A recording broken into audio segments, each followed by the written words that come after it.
This is Jason J. Lewis, the voice of Superman on Justice League Action. This is Mark Wade, writer of Superman Birthright. And you're listening to the Krypton Report. And you're listening to Krypton Report.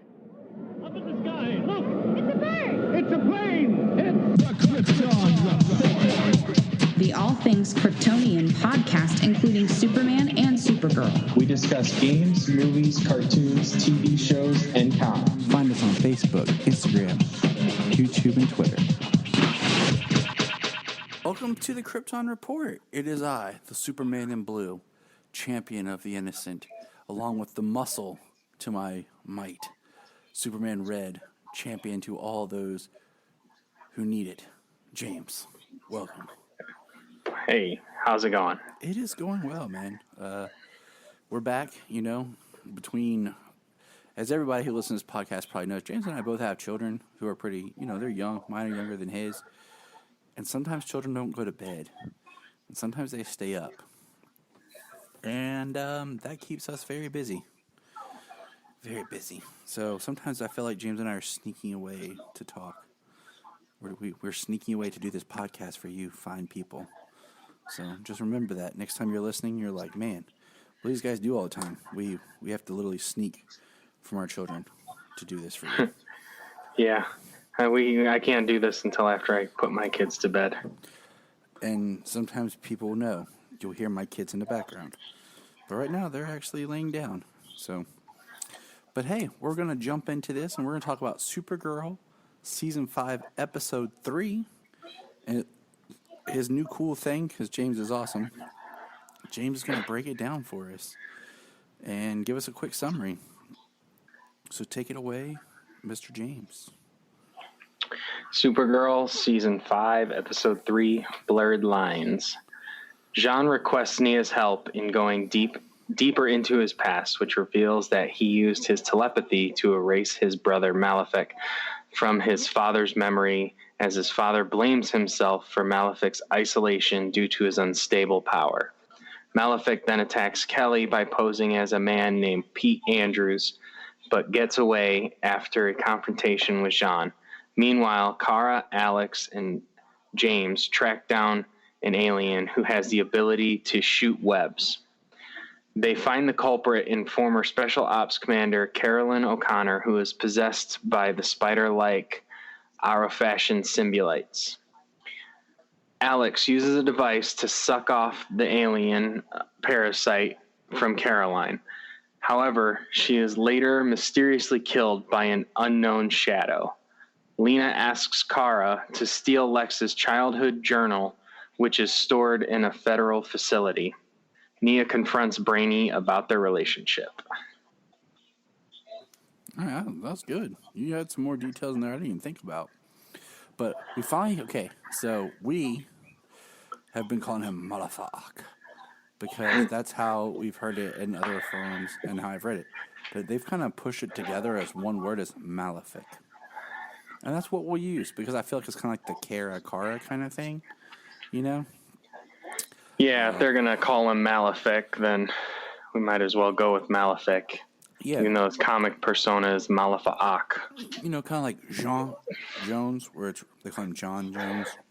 Yeah, they have the apostrophes in different places to break the words up. Marin, but then Myron. Yeah, so and McGann, and they call her Megan. Yep, McGann. Megan. Hello, Megan. Which, I wouldn't mind if she showed back up. Right. I get tired when characters leave. She hasn't been around since Season 2. Yeah, the characters leave for a reason, and then they never come back. So it just kind of kills me. But, yeah. So let me put this out there right now. Okay. We have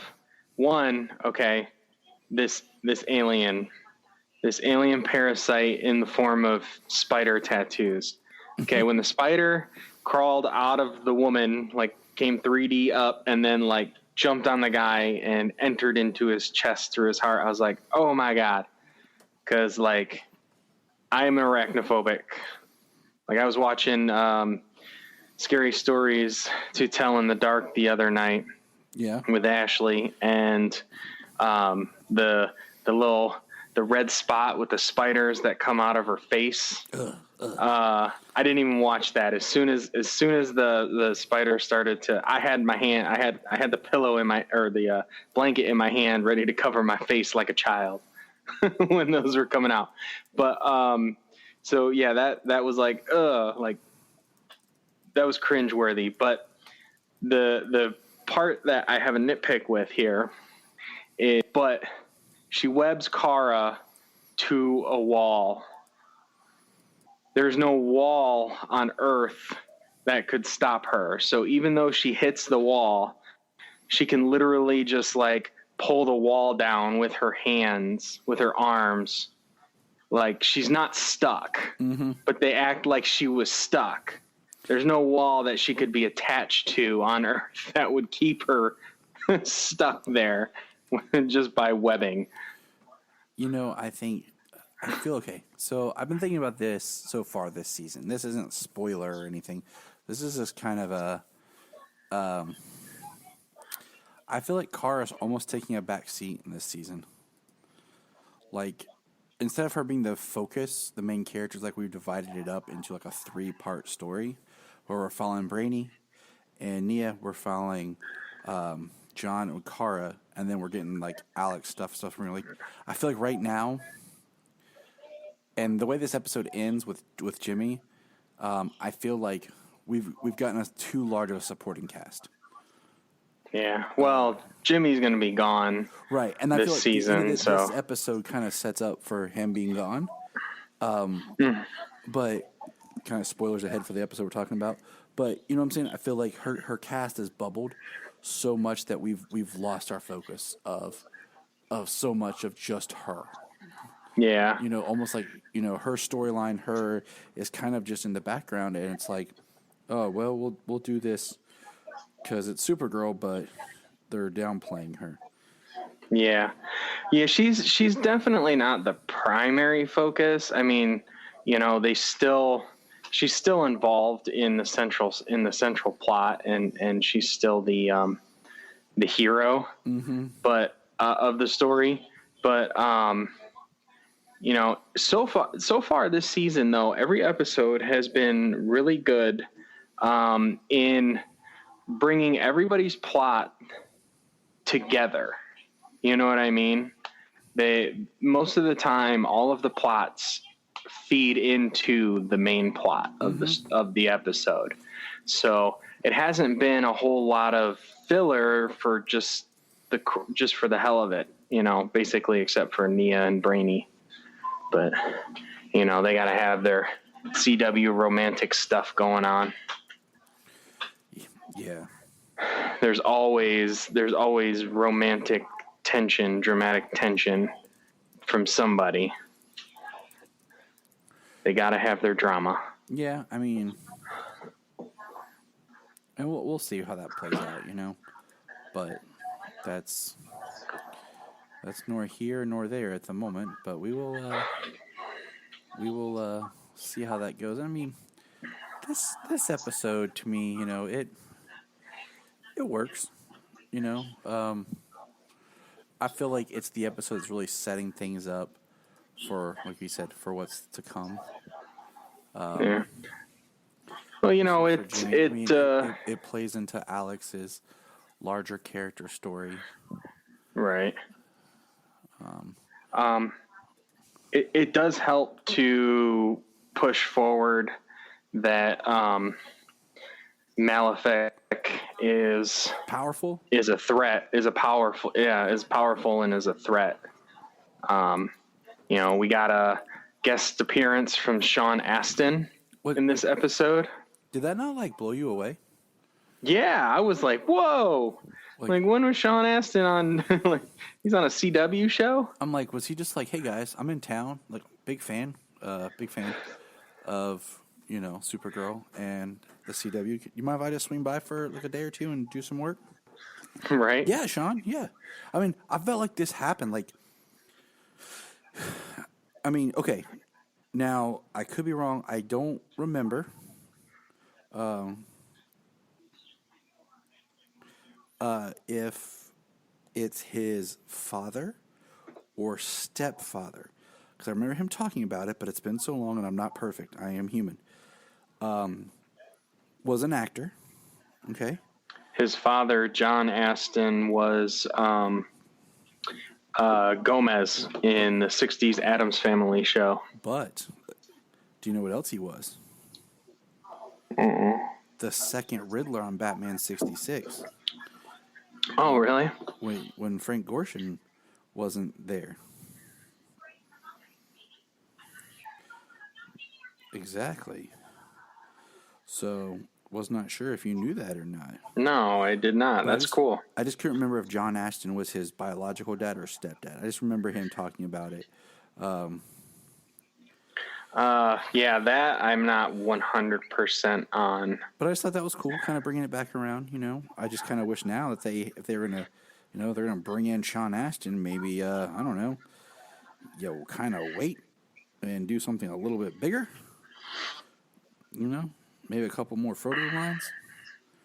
Right. But no, it was cool. I liked the way he got in there using a picture of friends and stuff that Kelly had that was able to adapt and get in to use the brain mapping technology. Right. She has the Q waves, which was able to reset his brain and start his inception powers again. He can control minds. He can make people do what he wants them to do. Yeah, exactly. Which is kind of cool, though, how they get linked in that section, and then now she's a threat because she can identify him. She has a connection with him or something. She can see him even when he's transformed. Yeah, and what's funny is I never really thought about the power to incept not being a Martian power. You know, I always thought like they could read your mind and make you do stuff, but not really, you know? Right. So that kind of makes Malefic interesting. And that's kind of what the big thing is, you know, he has this ability and he was different, and that's kind of why he got pushed out and eventually helped the white Martians fight the green Martians. So I don't know, very, very interesting, you know.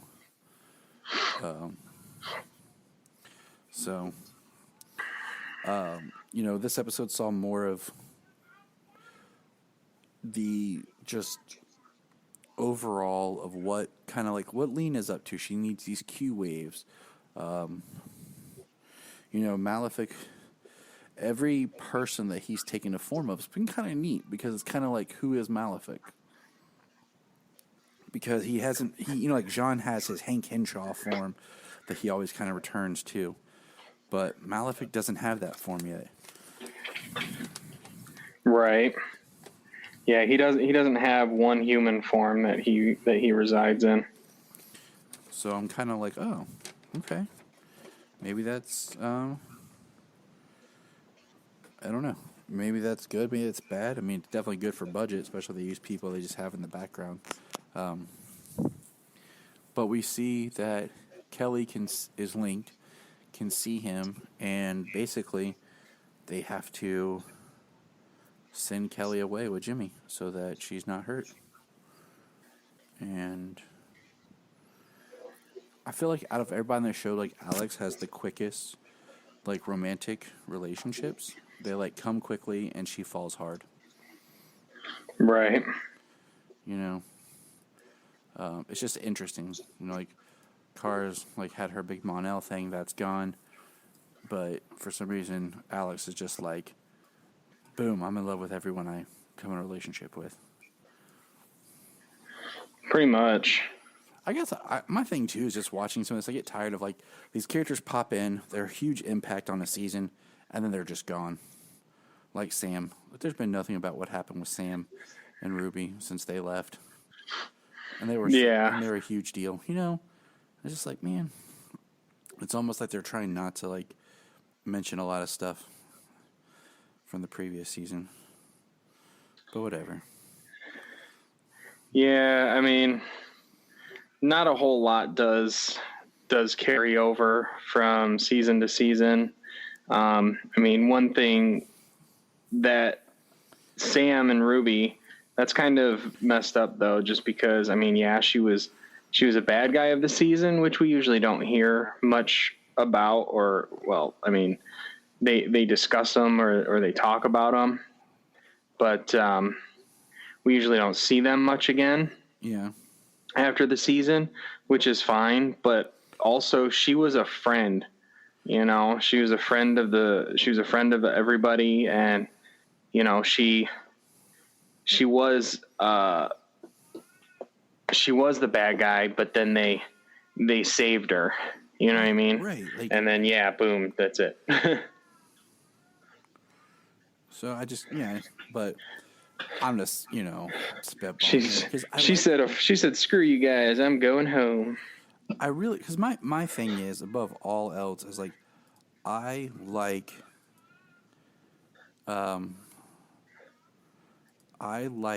the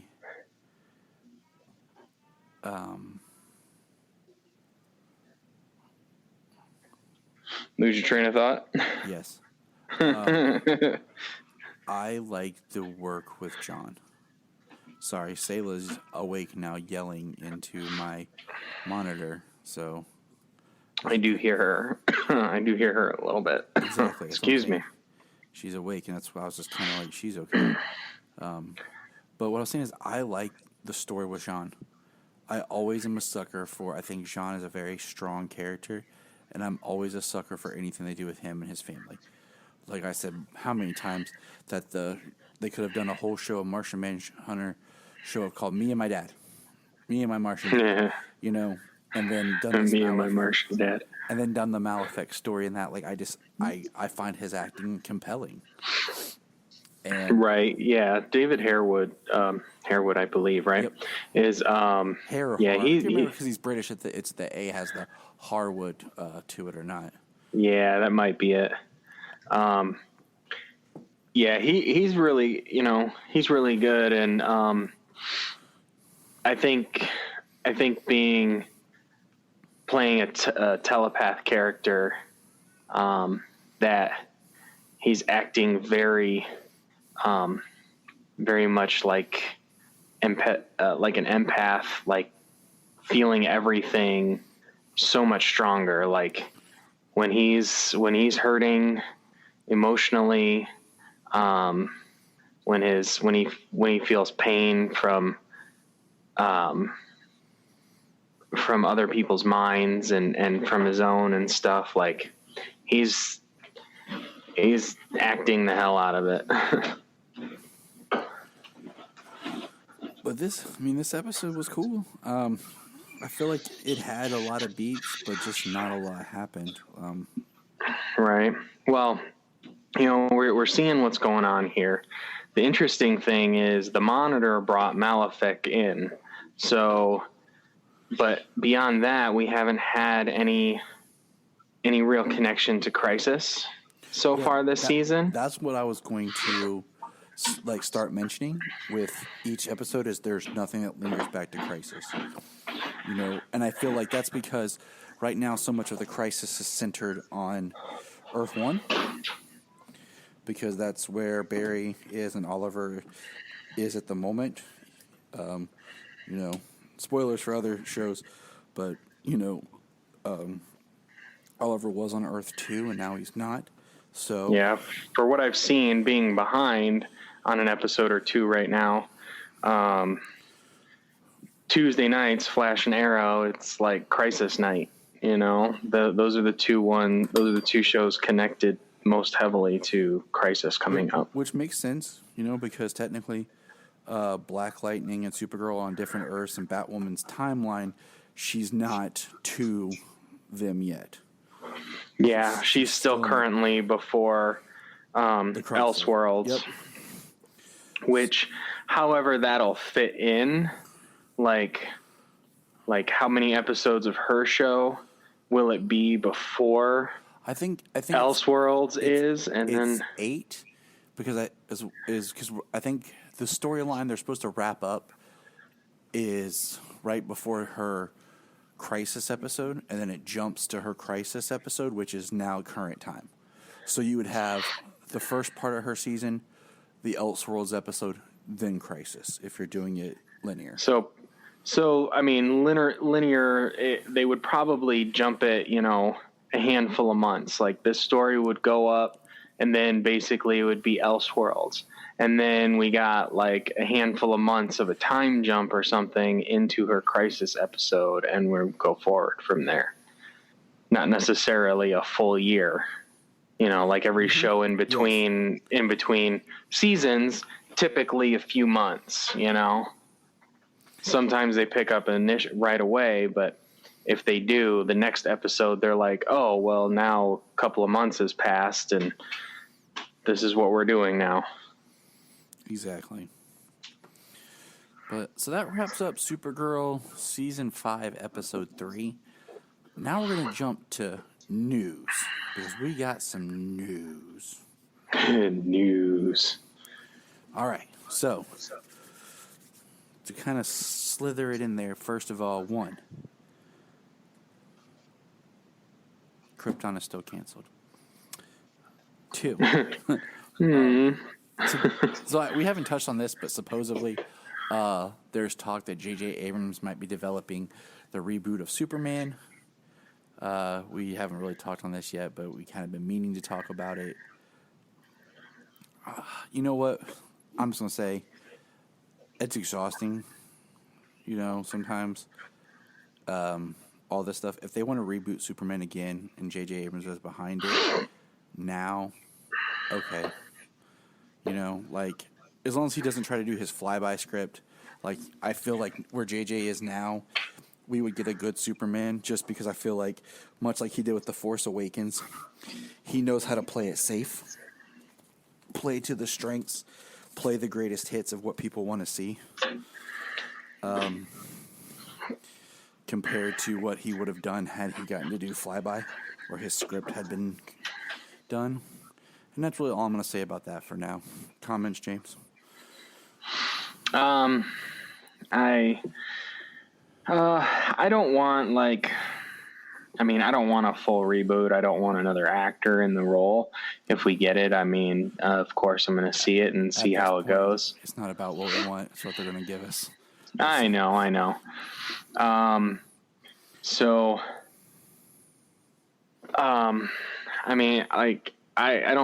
don't think that it should be like a full on reboot, maybe some kind of like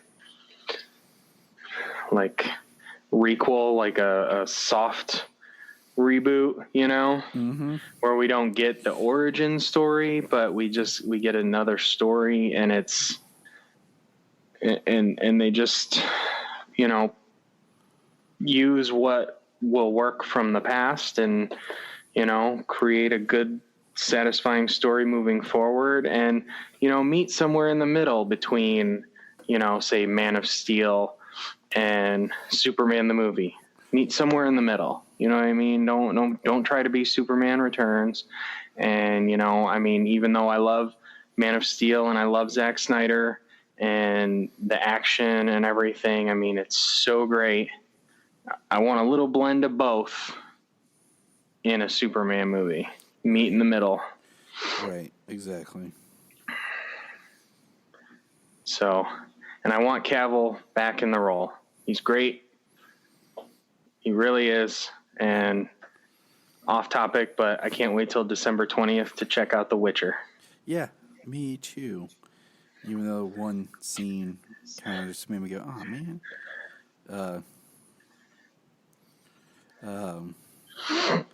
But, oh well. Thus is life. And I agree. And I feel like we're just on that path where, I'm going to kind of take what they give me, which brings us to our next big part of the news. So, we know that Arrow is ending. And supposedly we're going to get a show called The Green Arrow and the Canaries, which I'll be honest, is the least exciting DC show, in my opinion, right now. that I'm not excited to watch. Right. One, because I feel like we've exhausted so many storylines. Two, I mean, we've had 4 canaries. Black Siren is now technically a canary. We had the white canary who was originally the black canary. Then we had Laurel, the black canary. And then we had Dinah, the black canary. If they had done this kind of show back during like a season 2 Arrow spinoff, when Sarah first got there and had Huntress and done more of a Birds of Prey thing, yes, but like this season with Arrow, it's killing me because I don't care about the flash forwards. I don't care about the characters of the future. You're just giving me less of what I actually want in this show. Right. So that's one spinoff. The other one was announced. Are you ready? Are we ready? Are we ready? Let's say, which one are we talking about? The CW one? Yes. Yes, I am ready. We're supposed to be getting a developed of a Superman series called Superman and Lois with Tyler Hoechlin and Bitsy Tulloch. And if they don't do that series, and then I swear right now I'm telling you, bring in her husband, David, cannot pronounce his last name, as Batman. That's who should be Bruce Wayne on the CW. Is that the guy who played on Grimm? Yes. Okay, I know who you're talking about. Yeah. Tell me who would not be awesome as a CW Batman. Yeah, I could deal with that. I liked him on Grimm, and he's done very well on A Million Little Things. Even if it's just like a 1-episode, 2-episode thing with Batwoman, whatever. Just throwing that out there again. But no, so they're going to get their own series, supposedly. It's in development, which is awesome. We don't know what it'll spin out of Crisis, if it'll be a before and after, or what type of series we would look at for this. Some people look at this as confirmation that he's not going to die during Crisis. I just say, okay, we'll see, because, he could die, and then, Supergirl flies around the earth, spins it backwards. Who knows? But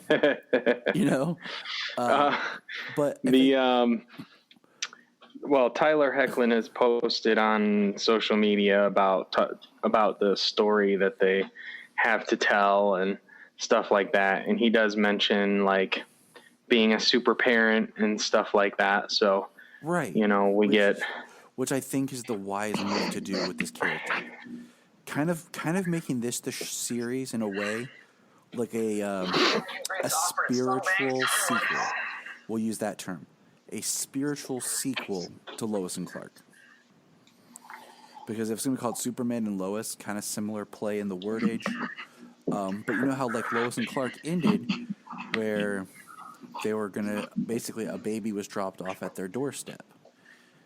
And in this case, they're going to have a baby. So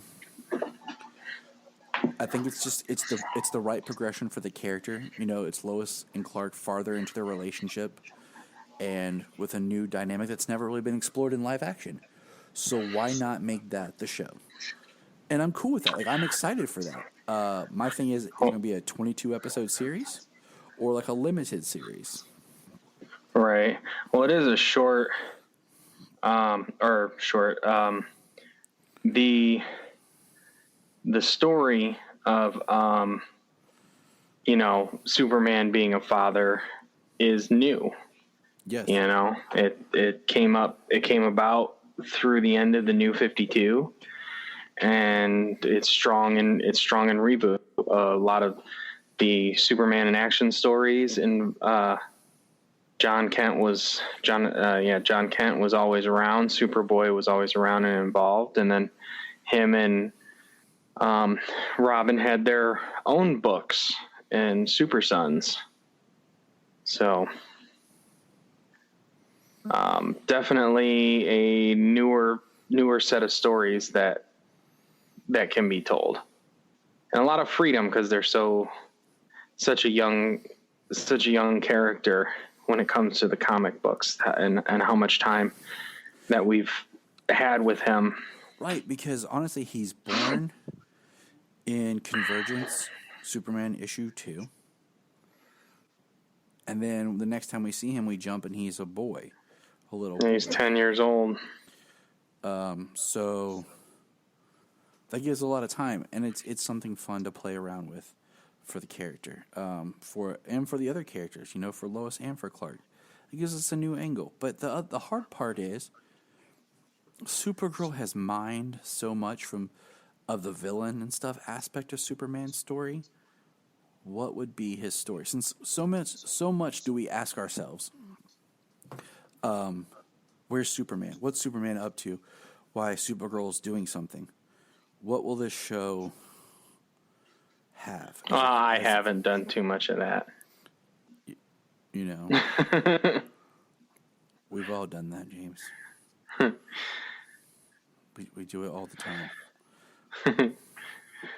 'Cause they had to find ways to write him out so he's not around for her show or what's going on. So it just kind of a thought of what would they do and where would they take the show? That's for general audience's sake, you know what I mean? To throw in something here or there. Why isn't Superman around? As comic book fans, we know that he's doing his own thing. He's saving the world all on all by himself when things are happening. So like you can't have a show called Supergirl where your main character has to always be bailed out by her cousin. Right. She has to stand on her own 2 feet. Otherwise your show doesn't work. Exactly. And so just, to have the nods to him and to have him show up once in a while, I think is great. Other than that, out of sight, out of mind, I could honestly care less when I'm like, I'm not like, oh, when's Superman going to come and save her? Like, well, she has to save the day. Mm-hmm. So like, it's definitely not one of the things that I think about that often.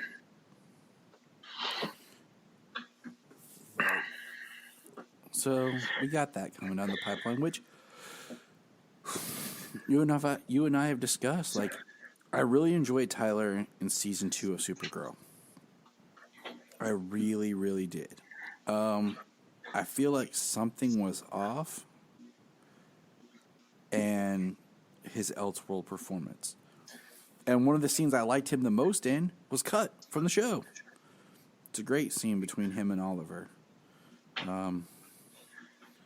So, I don't know. He fell off in Elseworlds.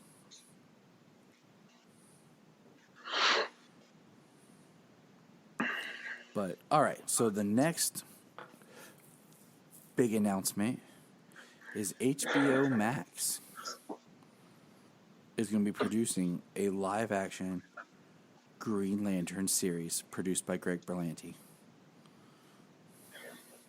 Whoop, whoop. What? That's awesome. Yeah. Right? This is like revenge for him because, he originally was produced and was part of the original Green Lantern film, but it kind of got taken away from him and everything. And it just, if you look at that film, how many hands are in the writing, the script, and everything, there was too much going on. Yeah, I mean the movie wasn't terrible. I don't think it was the first story that needed to be told.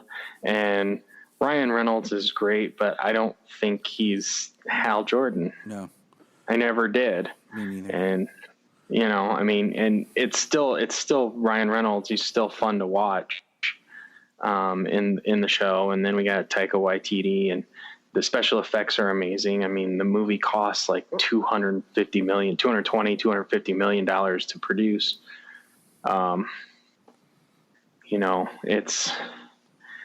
It's not as terrible as people like to say, but it's also probably not the first story that needed to be told out the gate. Yeah. And then, yeah, like you said, lots of hands, producers, writers. things like that. And then like I have the extended Blu-ray edition. Me too. And like they repeat scenes. Like you're wasting time by showing the same thing over and over again a couple of times. It's one of those things. I saw the Like theatrical cut once, and then I have the extended Blu-ray, and I watched it, and I remember thinking, okay, there was stuff here that's better. Mm-hmm. I couldn't tell you what it was now. But I'm really excited for where this can go. Like, we know Brian's like mega excited. Like, he might cry when this series premieres. Yeah. He'll be like, I have to watch it again. I couldn't see through all the tears.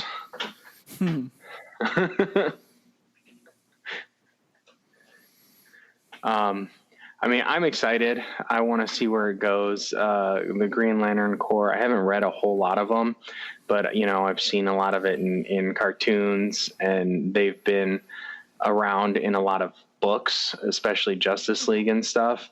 And awesome characters and awesome concepts. I've seen both of the animated movies. First Flight was great. So the Emerald Knights is good. It's just like an anthology movie. Yeah. So the TV series was great. So the animated cartoon TV series, that is. So yeah, I'm excited. You know, it's supposed to be on HBO Max, so it's going to have more of a budget. It's going to be big. We'll see. I mean, we could speculate all day on what it could or what we want it to be. But that's just an exciting announcement. And then the last tidbit of news, it's kind of, I guess, came out today. Jason Momoa has stated that he's watched with Zack Snyder the quote-unquote Snyder Cut of Justice League. Of Justice League. Yeah.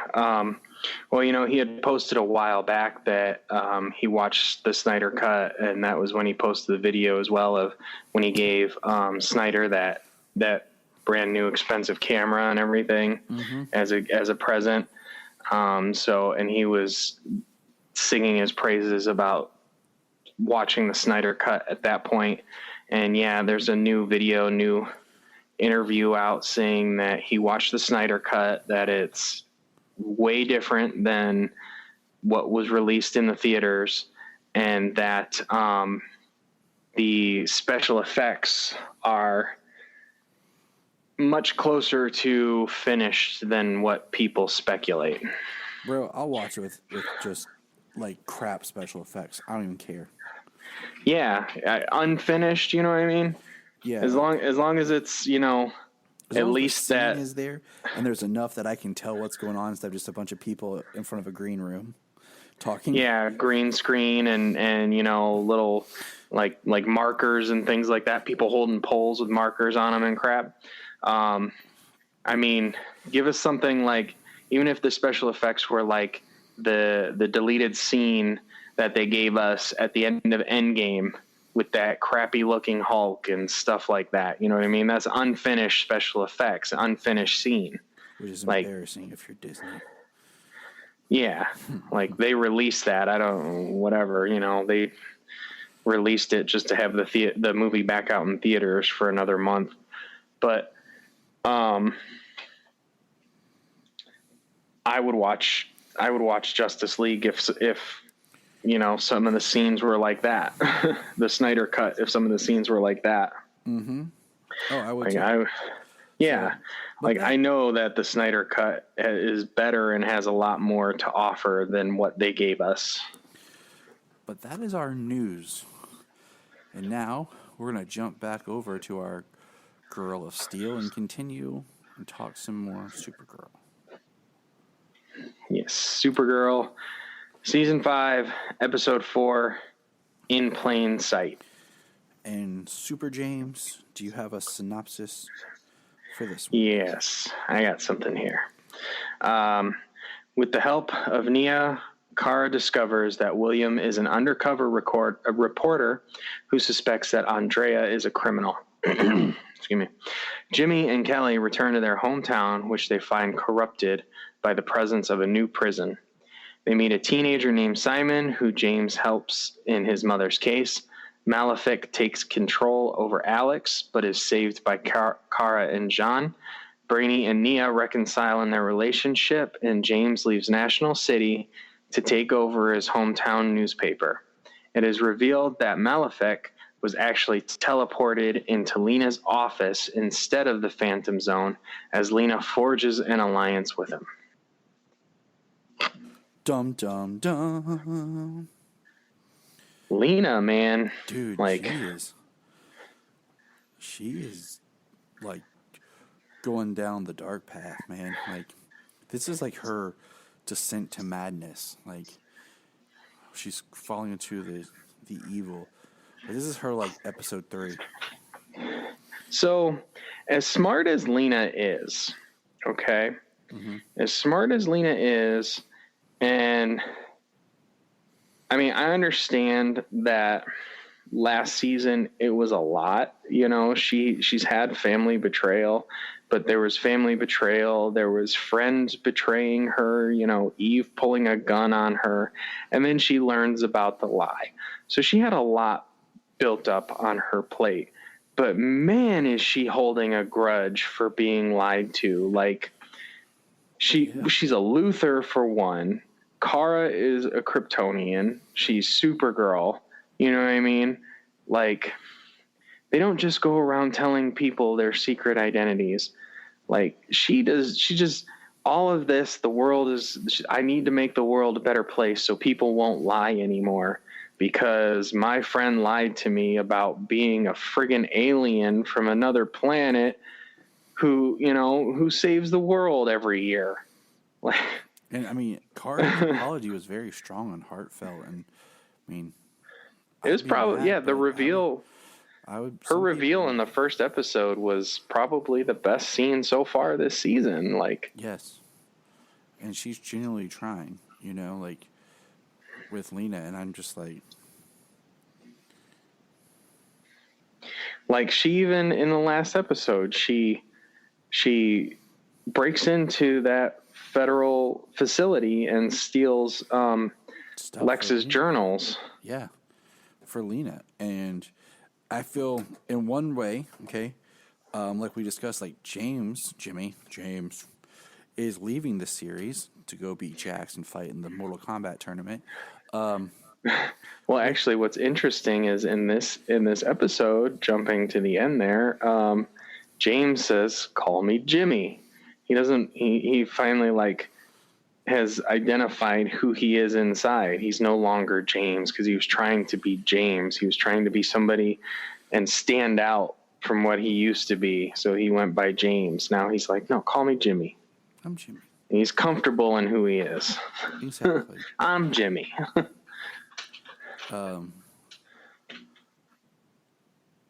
But he's gone, and he was the closest kind of thing that Kara and Lena had with Lena. Kind of like he was an extra thing that Kara had in the relationship scope of just Lena. So without him, I think it clouds more of Kara's judgment on Lena. Like he had a different read on her, you know, and now that's gone. Right. So,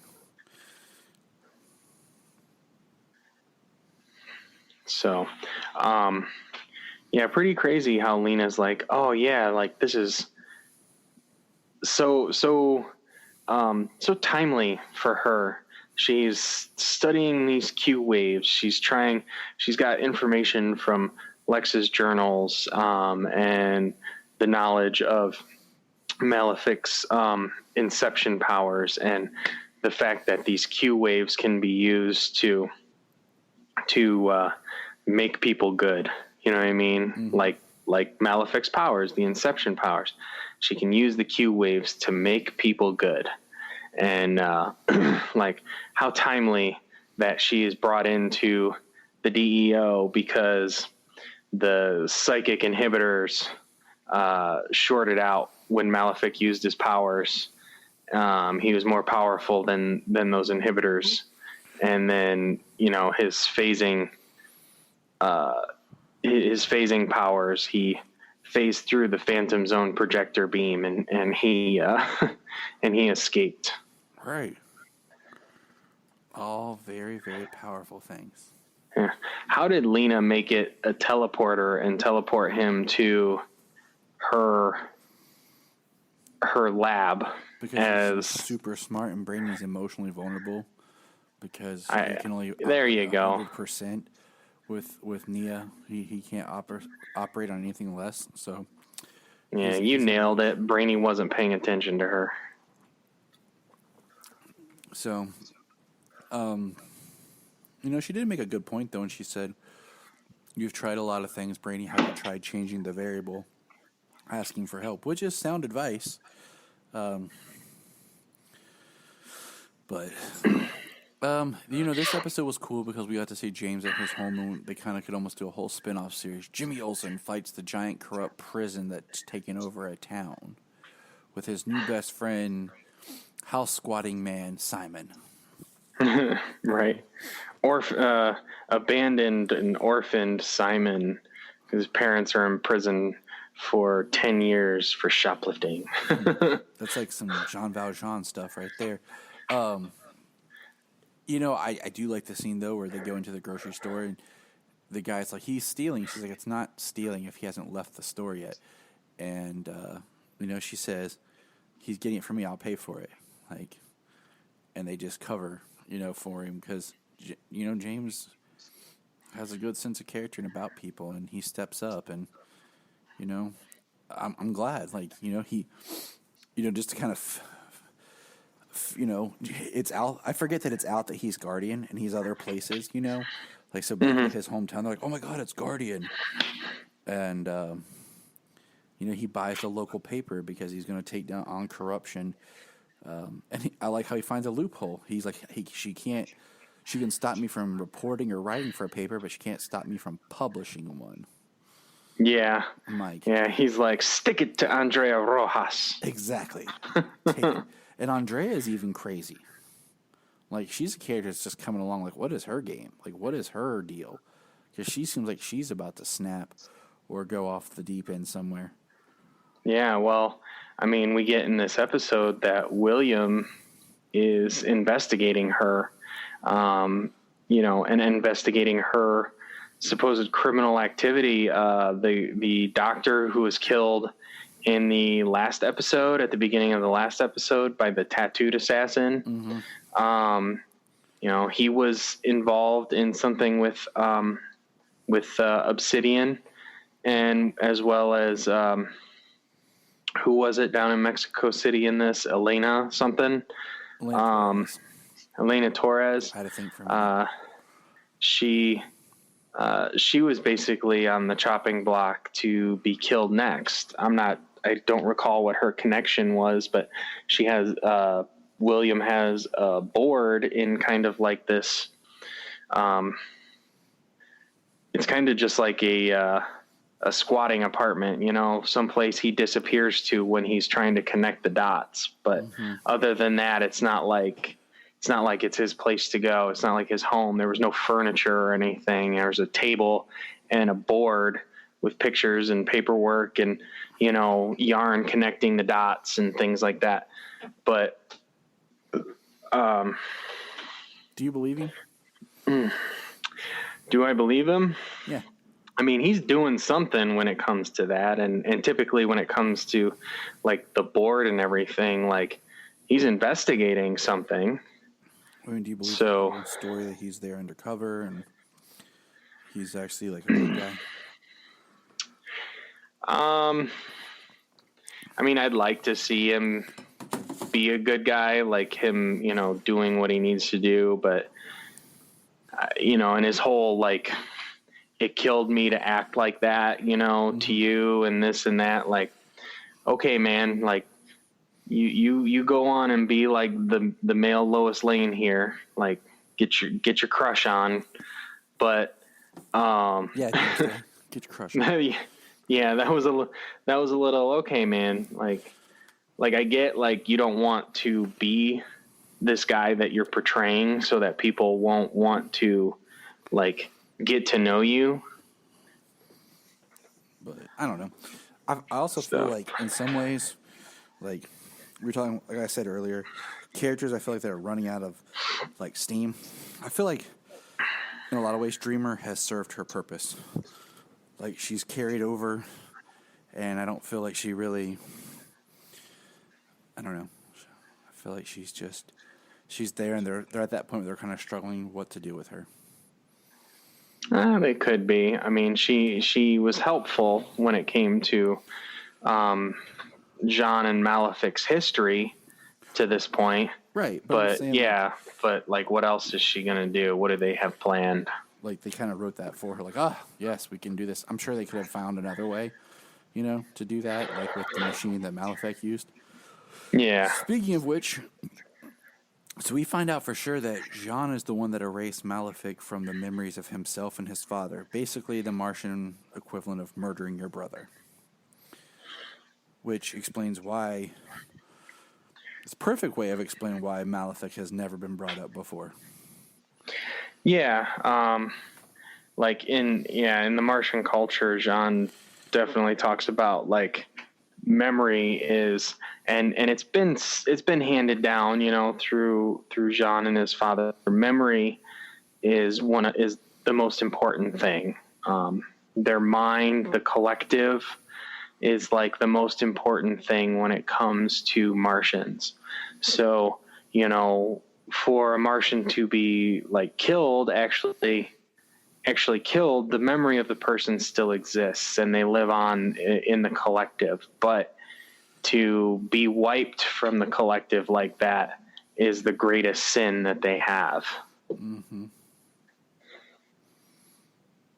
So this episode ends with pretty much the departure of James. It's a big kind of James-centered episode in the way of just kind of moving him out of the narrative into his own story. And I guess Kelly's with him or not, We have a great part in this episode where, Jean is hiding his shame for what he did with Malefic, and he thinks that he's talking to Alex about and confessing everything, but really he's not. He's talking to Malefic incepting Alex, and it's pretty powerful stuff. Yeah, that inception, doing what he did, he used the inception to get by, to get into the DEO, and then used it again to control Alex. And like, what was the thing that I forget during his infiltration and whatnot, but like he does exactly what they were concerned about. Like Alex is hard up, man, when it comes to this episode and Kelly being in danger. Right, that's what I'm saying. Like, I feel like she is freaking out in this episode, man. That's what I feel like they just make when she like falls for somebody, like they throw her completely in. Yeah, she is hard. She is hard up in this episode when it comes to that. Like, if it wasn't for me, she wouldn't be in the crosshairs. She's in danger. We have this weapon that can kill green Martians, and I'm gonna get it ready. And they're like, well, he could incept somebody for anybody to use it on John, and which is exactly what happens.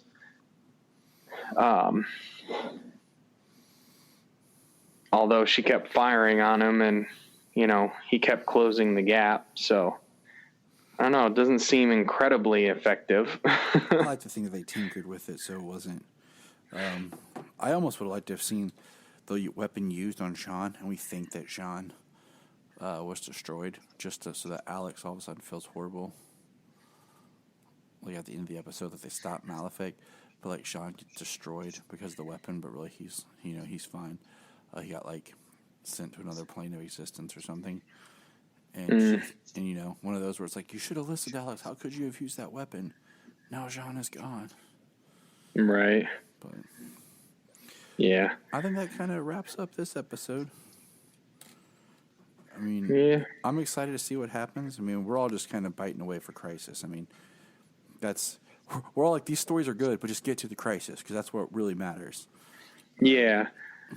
And, you know, there's no more Crisis mentioned on this episode yet, so. No, we haven't heard anything about Crisis yet. So far, they've all been in good episodes. You know, nitpicks here or there. But I think that they've used their time efficiently so far. They haven't had all this stuff lingering forever. Mm-hmm. You know what I mean? They're not